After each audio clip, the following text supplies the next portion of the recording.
Hola mi gente linda, aparecí de nuevo, me extrañaron. Les cuento mi sorpresa. Sorpresa, me pude comprar una licuadora, que tanto quería la licuadora, yo la quería tanto, nunca me la pude comprar. Llegó el día que me la pude comprar, que es un logro para mí, porque a mí me gusta hacer tantas cosas caseras.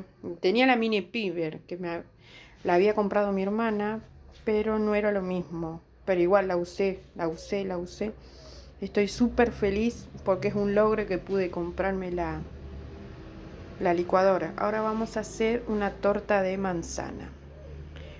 Vamos a apretar.